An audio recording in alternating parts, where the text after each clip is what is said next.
Saturday, September the 13th. That's the date we've set for hopefully one of the most important protests in our nation's history. Protest against the eSafety Commissioner and her plans to introduce this age verification technology, which will require some form of digital ID and some form of biometric facial scanning. Remember, this is meant to be protecting the kids. Or what she's planning will require 16-year-old children in this country to have some form of digital ID. 16-year-old girls and boys are going to have to undergo facial scanning, and that data is going to be held in servers on China. So I've set the date down here in Sydney and hopefully elsewhere around the nation, September the 13th, Saturday, at 12:30 for a 1 p.m. start at Piermont Bay Park, right opposite there at Star City Casino. And that's also right opposite the eSafety Commissioner's Sydney office. We want to send a message loud and clear to this unelected totalitarian bureaucrat that we Australians are not going to lay down, and we're not going to take it. We're not going to be subject to some type of surveillance that you would expect in communist China or in North Korea. So that's the date. That's it there. September 13th, 1 p.m. start kickoff at Piermont Bay Park. Now, there's good transport links there. There's just a few yards away is the Piermont Bay Light Rail. You can walk across Piermont Bay Bridge from the city, or you can park there at Star City Casino. Plenty of parking there. But this is important. This is going to be our last stand for freedom. So if you sign up for digital ID, it'll be the last really important decision you make, because your digital ID will be the only thing that your governments, institutions, and anybody authorized by those holding power will recognize you through. It's the ultimate tool of slavery, the digital. It's called the digital gulag by other people. I think that's not a bad phrase. And the way to stop that happening is to put your foot down. The eSafety Commissioner, or eSafety Karen as we call her, is not a fit and proper person to be making these regulations. The Parliament should have never subcontracted the rules out to her. It is the Parliament that should have decided exactly how these rules are going to work, not eSafety Karen, but that's what is being done. So in a little over 120 days, every single Australian that has a social media account is going to lose that account unless they do what eSafety Karen says. Now that's why this protest is important. Once we have digital ID, the fundamental basic concepts of freedom in this country will change forever. We will go back to being closer to a penal colony than the free democratic country that we once were. Now, the eSafety Commissioner has shown by her Trump derangement syndrome someone that lamented that President Trump wasn't censored off the internet. During his presidency, Donald Trump not only savagely abused foes online with impunity, but was identified as a major superspreader of mis and disinformation.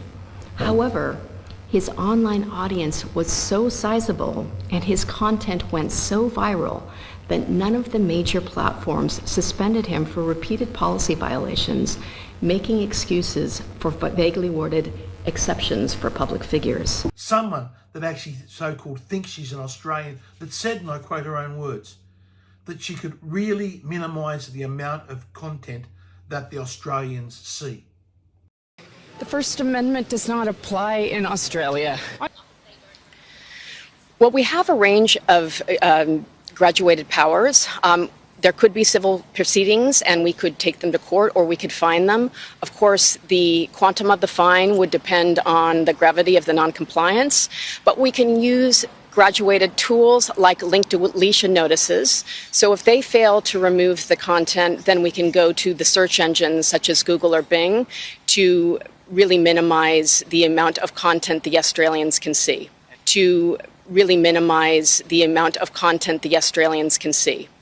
That's not the language that someone that has this nation's best interests at heart. That is the language of a totalitarian, an imported totalitarian, an unelected bureaucrat that wants to control Australians' freedoms.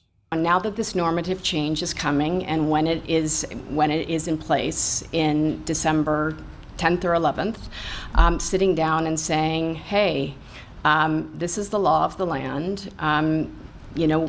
I'll show you how to download your archive so you can keep all your contacts of your friends, but we're going to deprecate your account. We're going to deprecate your account. So please, spread this message far as you possibly can. Hopefully we'll be able to organise protests in the other city for that date, but we've locked that in here in Sydney. Saturday, 13th of September, 1 o'clock. Spread the message, tell your friends. And the other point, don't think you don't have to worry about this because VPNs will save you. The eSafety Commissioner has made it very clear that they're going to hunt Australians down that use VPNs.